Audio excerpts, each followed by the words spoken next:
안녕하세요. 정보가 세상을 바꾼다 인포뱅크입니다. 이번에 전해드릴 내용은 화웨이 5G 스마트폰 복귀 메이트 60의 5G 칩 탑재에 대해서 한번 알아보도록 하겠습니다. 여러분의 구독, 좋아요, 그리고 필요하시면 알람 설정까지 부탁드리겠습니다.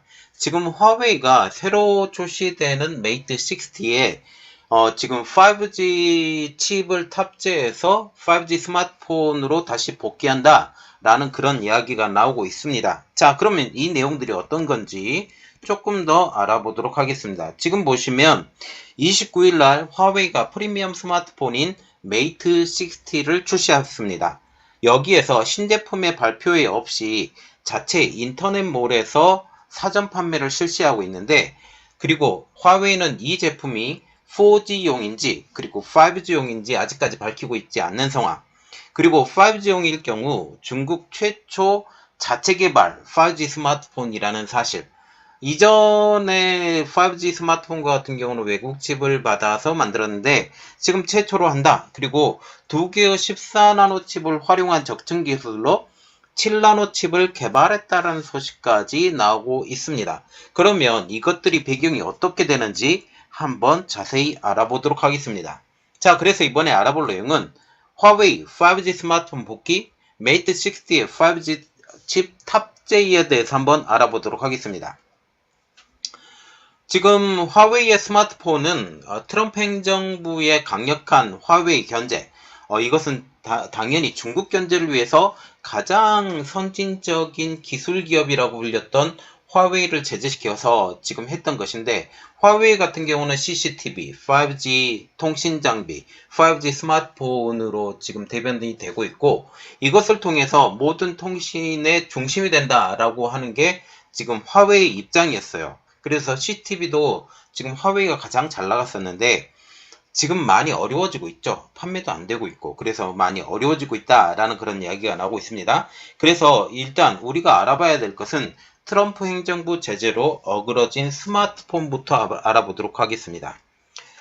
지금 화웨이 스마트폰과 같은 경우는 3번의 제재로 어그러졌습니다. 첫 번째로 보는 것은 칩의 공급 중단, 특히 GMS로 불리고 있는 지금 구글 모바일 서비스, 그리고 미국의 기술이 들어간 제품에 대해서 화웨이에게 지금 제재를 걸어버렸죠. 그래서 TSMC도 나가 떨어지게 됩니다. 여러 가지 한 3번의 지금 제재로 화웨이 스마트폰이 망가졌는데, 그 내용을 보면 GMS 서비스 중단과 같은 경우는 훅멍 서비스로 대체가 되었고, 5G AP나 5G 모뎀 칩의 공급 중단을 하면서 4G 칩으로 전문적으로 만드는 회사가 되어버린 것이죠. 그리고 TSMC와 같은 경우는 화웨이의 자회사인 하이실리콘으로부터의 수주를 중단합니다. 당시 TSMC의 지금 2대 주문사, 2대 주문사였던 것이 바로 하이실리콘이었는데, 이런 관계도 미국의 강력한 제재에 벗어날 수 없던 상황이 됐던 것이죠. 그리고 TSMC는 이와 동시에 애리조나 팹의 건설을 시작을 합니다. 지금 문제가 됐던 애리조나 팹도 다 이런 이야기가 배경이 되는 거죠. 지금 보시면 메이트 60가 새로 나왔는데 이게 굉장히 핫 이슈가 되어가고 있어요. 그 가장 큰 이유는 메이트 60에 5G 칩이 적용이 됐느냐, 그래서 어플리케이션 프로세스에 5G 칩이 적용이 됐느냐라는 그런 여부이죠. 만약 여기 어플리케이션 프로세스에 5G 칩이 5G 모뎀 칩이 탑재가 되었다면 5G 스마트폰 생태계로 재진입을 하게 되는 것이고, 그리고 화웨이의 공식 발표가 없는 가운데 지금 몇몇 IT 전문 사이트와 블로그를 중심으로 메이트 60는 5G 폰이라는 이야기가 나오고 있습니다. 다 그것도 중국 내에서 하는 이야기지만 결코 허투루 지나갈 수 없기 때문에 한번 분석을 해보도록 하겠습니다. 지금 먼저 알아볼 내용은 화웨이가 5칩의 수입마저 막혔습니다. 모뎀 칩도 되고 어플리케이션 프로세스도 다 돼요. 화웨이는 2020년 이후 스마트폰용 5G 모뎀 칩 및 5G 탑재 AP를 공급받지 못해서 5G 스마트폰 생태계에서 도태가 됩니다. 여기서 AP라고 불릴 수 있었던 것은 CPU, GPU, 그리고 모뎀 칩이 한꺼번에 만들어진 칩을 볼 수가 있고, 그래서 시스템 온 칩이라고도 불리고 있습니다. 그리고 CPU, GPU만 만들고 모뎀 칩은 따로 만들어서 제작하는 방식, 바로 애플의 방식이 지금 바로 그건데, 애플이 아직까지 모뎀 칩은 5G 칩이 나온 적이 없습니다. 인텔에서 사업부를 인수를 했는데, 이 인텔에서 인수한 사업부를 가지고 아직 5G 칩을 만들지 못했기 때문에 퀄컴의 5G 칩을 지금 공급받아서 만들고 있는 아이폰이죠. 그래서 CPU, GPU 지금 자체 개발하고 있는 A 시리즈, 지금 A17을 탑재를 시켜서 지금 아이폰 15을 만드는데, 이런 이야기죠. 그래서 AP 따로, 모뎀 칩 따로, 지금 이런 이야기입니다.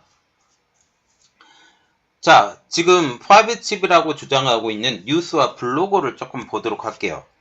텐센스 뉴스 산하에 선왕이라는 회사가 있는데, 여기서 무슨 말을 하냐?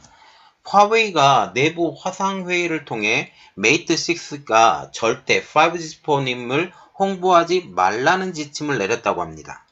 그런데 문제는 선왕이 홍보 금지 이유에 대해서는 아직까지 적시하지 않았다는 거죠. 아직까지 이유가 불분명하다라는 그런 이야기가 나오고 있어요.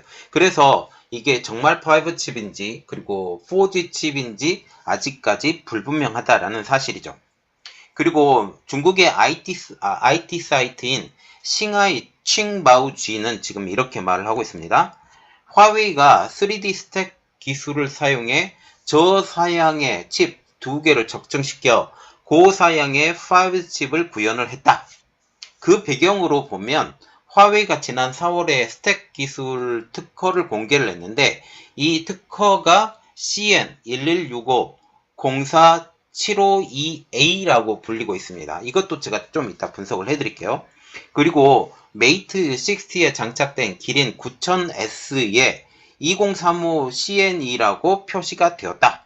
여기에 20은 2020년, 그리고 35는 35번째 주를 의미하고 CN은 중국을 의미한다라고 설명을 하면서, 그래서 즉 2020년 35번째 주에 중국에서 제조가 됐다라는 그러한 기반을 보고 지금 2020년이라면 화웨이가 제재를 받은 이후에 생산이 되었기 때문에 이게 SMIC에서 생산이 되었을 것이고, 이러한 것을 추측을 뒷받침하게 해준다 라고 얘기를 하고 있는 거죠. 그리고 이미 측정 기술도 공개를 했고, 지난해 2022년에 공개를 했고, 이것을 적용을 한다 라고 지금 얘기를 하고 있는 상황이죠. 그래서 먼저 알아볼 내용은 화웨이가 지난해 4월에 취득한 스택 기술 특허 CN11604-752A라는 것에 대해서 한번 알아보도록 하겠습니다. 그림을 하나 올려드렸는데, 이게 뭐냐면 지금 14나노의 칩을 2개를 한꺼번에 접합하는 거, 그래서 스택을 쌓아서 위로 적층하는 방식으로 지금 파운드리도 적층한다 라는 지금 그런 이야기입니다. 그래서 중국과 같은 경우는 지금 칩넷 기술을 이용해서 적층하는 것을 계속적으로 연구해 왔고, 이 연구를 했던 가장 큰 이유는 미국이 이러한 선단 공정으로 불리고 있는 EUV 노광 공정, EUV 장비가 들어가지 않기 때문에 이러한 14나노가 지금 중국에서 말하는 최고의 성능이라고 지금 말하고 있죠. 이러한 최고의 성능의 반도체를 계속 쌓아 올리면 기술이 한 단계 진보한다, 그리고 더 좋은 칩을 만들 수 있다 라고 얘기를 한다라는 거죠. 좀 보면 2개의 칩넷을 서로 겹치지 않게 배치하고, 겹치는 부분은 칩넷을 연결하는 인터페이스를 배치를 해서 지금 2곳을 한꺼번에 접합을 시킨다 라는 그런 이야기죠. 이렇게 만들면 칩넷에 연결하기 위해서 비싼 TSV는 이 천공을 뚫어서 밑에 이것을 연결하는 그러한 건데, 이 TSV를 사용하지 않아도 된다라는 장점을 지니고 있습니다. 이렇게 연결하는 것은 이론상으로는 가능합니다. 그런데 문제가 있죠. 어떤 문제가 있냐? 열 관리. 당연히 쌓아 올라가기 때문에 더 뜨거워진다. 그리고 정기적 상호 연결, 패키징 및 테스트, 제조 기술의 난이도가 급격히 올라간다라고 지금 얘기를 하고 있습니다. 그리고 14나노 칩 2개를 적층해서 7나노의 수준을 달성하려면 14나노의 칩의 전력 소비를 2배로 늘려야 된다고 합니다. 그리고 동시에 더 많은 트랜지스터를 이식하기 위해 칩의 크기도 당연히 커져야 된다는 거죠. 그래서 두 가지 단점이 있습니다. 일단 칩의 크기가 커진다. 트랜지스터를 더 많이 이식을 해야 되고 7나노급을 해야 되기 때문에 칩의 크기가 당연히 커질 수밖에 없다. 그리고 전력 소비가 늘어난다 라고 얘기를 하고 있습니다. 즉 전력 소비 전력이 적어도 7나노 칩에 비해서 2배 이상이 되어야 되고 이 전력 소비가 많다라는 것은 이 배터리가 방전되는 속도가 빨라진다라는 것을 의미하는 겁니다. 그래서 스마트폰의 지금 사용 연한도 문제가 될 수 있다라는 거죠. 더 많은 열이. 그래서 열 제어. 지금 전기차도 마찬가지로 열 제어가 필요하다라고 지금 계속 이야기를 하고 있고 요즘 스마트폰의 폭발 이야기가 왕왕 들리죠. 이것도 다 열 제어가 잘 안 돼서 이런 문제가 나오는데 만약 이렇게 만들어진다면 열 제어가 관리가 일단 안 돼요. 일단 안 되기 때문에 폭발 위험성도 더 높아진다라고 볼 수가 있다라는 사실이죠. 그리고 두 번째로 볼 수 있는 것은 메이트 60에 장착된 기린 9000S의 2035라는 CN2035 CN이라는 표시입니다. 자, 이게 지금 팁스터가 올린 그림인데 하이 6423 CFGV220 맨 마지막에 보면 2035-CN03이라고 지금 붙어 있는데 이 내용을 이야기를 하는 것입니다. 여기서 20은 2020년, 35는 35번째 주, CN은 중국을 의미한다고 설명을 하고 있고, 즉 2020년 35번째 주에 중국에서 생산이 되었기 때문에 그런 이야기가 나오고 있고, 하이라는 것은 지금 하이실리콘을 지금 얘기를 하고 있습니다. 그리고 전체적인 그림을 보면 반도체 크기가 좀 크다라는 것을 우리가 알 수가 있게 되는 것이죠. 이론상으로는 가능하다.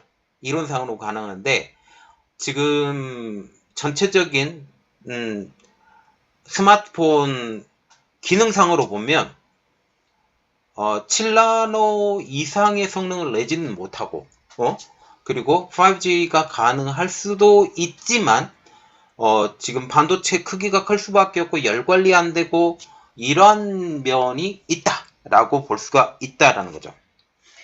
그리고 우리가 조금 더 깊이 알아볼 내용은 5G 스마트폰 미발매로 경쟁력이 떨어진 화웨이에 대해서 조금 더 알아볼게요. 트럼프 행정부의 화웨이에 대한 견제로 GMS의 미적용, 그래서 구글 모바일 서비스의 미적용 및 5G 스마트폰을 만들지 못하게 되자 화웨이의 스마트폰에 대한 국제적인 경쟁력이 상실했습니다. 굉장히 잘 나갔어요. 세계 1위, 중국 판매량도 물론 있었지만 유럽의 판매량과 남미의 판매량이 굉장히 높았습니다. 그런데 그게 안 됐죠. GMS의 미적용은 하모니, 훅멍으로 대체를 하고 있고 이것에 대한 인지도도 안 낮기 때문에 아직까지는 좀 문제가 될 수 있지만 그런 대로 넘어간다고 그리고 5G 스마트폰 미발매는 화웨이 스마트폰의 경쟁력에 치명적이 되었습니다. 2020년 2분기 글로벌 스마트폰 출하량 1위에 오른 화웨이는 미국의 제재로 같은 해 4분기 세계 6위로 떨어졌고 지금은 순위 밖에 있습니다. 화웨이 같은 경우는 지금 순위가 꽤 올라왔다고 지금 얘기가 나오고 있죠. 중국 내에서 2위까지 올라왔다라고 지금 얘기가 나오고 있는데 중국에서 이렇게 올라온 이유, 가장 큰 이유, 애국 마케팅. 그리고 작년 4분기 기준으로 보면 화웨이에 분사했던 회사인 아노와 같은 경우는 중국 점유율 2위, 지금 한 3위, 4위로 떨어져 있는 상황입니다. 그러면 일단 우리가 봐야 되는 것은 화웨이가 왜 5G 스마트폰 칩을 만들려고 서두르느냐. 경쟁력 하락도 있지만 다른 이유가 하나가 더 있습니다. 그것은 바로 바이든 행정부가 화웨이 스마트폰 제재 수위를 높이려 하고 있기 때문입니다. 지금 중국 대륙이 계속하고 있죠. 디리스킹 이야기하고 있고, 디커플링, 그랜드 프렌드 쇼링, 리쇼링 이렇게 지금 얘기를 하고 있죠. 미국으로 돌아온 회사 많고 프렌드 쇼링으로 해서 일본, 인도 여기에 많이 들어갔습니다. 한국도 조금 들어와 있고요. 자, 이러한 상황에서 이제 바이든 행정부가 지금 디커플링, 디리스킹을 통해서 중국과의 관계를 완전히 끊어버리려고 하고 있고, 화웨이는 대표적인 전자회사의 주자로 지금 보고 있기 때문에 화웨이는 무조건 망가뜨려야 된다. 그리고 화웨이가 지금 반도체 회사도 만들고 후공정 회사도 만들고 그리고 팹리슨 지금 가지고 있고 팹리슨 지금 하이실리콘 그리고 반도체 전공정으로 불리고 있는 반도체 후공정 지금 다 만들고 있기 때문에 무조건 막아야 된다라고 생각을 하고 있습니다. 그래서 스마트폰을 확실하게 눌러서 여기 못하게 하겠다. 그래서 5G 칩에 이어서 4G 칩의 수출도 차단할 기세입니다. 이 때문에 화웨이는 같은 블랙리스트에 오른 SMIC와 함께 힘을 합쳐서 이 위기를 벗어나려고 하는 것이죠. SMIC의 7나노 기술을 이용한 5G 칩 개발에 들어간다는 소식도 이미 나와 있고 이것에 대한 영상도 올렸습니다. 극악의 지금 수율을 기록하는 게 SMIC의 7나노예요. 그래서 좀 기대할 수는 없는데 만약 이번 것이 성공을 했다라고 하면 돌파구는 좀 될 수 있을 것 같습니다. 아까 언급했다시피 열관리 안 되고 그리고 열관리가 안 되기 때문에 수명도 당연히 짧아질 것이고 스마트폰에 이러한 여러가지 문제가 발생함에도 불구하고 애국 마케팅으로 버티겠다라고 지금 얘기가 나오고 있는 것이죠. 자, 우리 좀 생각해 봅시다. 화웨이가 무조건 스마트폰 부분에 살아나야 된다라는 게 중국 생각입니다. 지금 예전에 제가 이 영상을 하나 들었을 거예요. 1 플러스 A 플러스 N. 이 중심에 스마트폰이 딱 놓여 있다라는 거죠. 그리고 중국의 스마트폰 점유율이 세계적으로 글로벌적으로 점점 떨어지고 있는 현 상황입니다. 이 상황에서 가장 경쟁력이 있었다라고 불리는 화웨이가 다시 살아나야 된다라고 지금 생각을 하고 있고 이것을 통해서 지금 화웨이와 SMIC가 협업을 하고 있다라고 보면 될 것 같습니다. 자, 이번 내용이 여러분들에게 도움이 되셨다라고 생각을 하시면 구독, 좋아요, 그리고 한 가지 여담으로 더 이야기를 하는데 이번에 지금 7나노급의 반도체를 지금 어플리케이션 프로세스를 만약 생산을 했다라고 하면 이건 획기적인 일이 될 것이다. 그리고 중국의 적층 기술이 특히 파운드의 적층 기술이 일진보했다. 그리고 다른 나라들도 이것에 대해서 조금은 경계를 해야 된다라고 생각이 듭니다. 이번 내용은 여기까지 하겠습니다. 저희 내용이 여러분들에게 도움이 되셨다라고 생각을 하시면 구독, 좋아요, 그리고 필요하시면 알람 설정까지 부탁드리겠습니다. 감사합니다.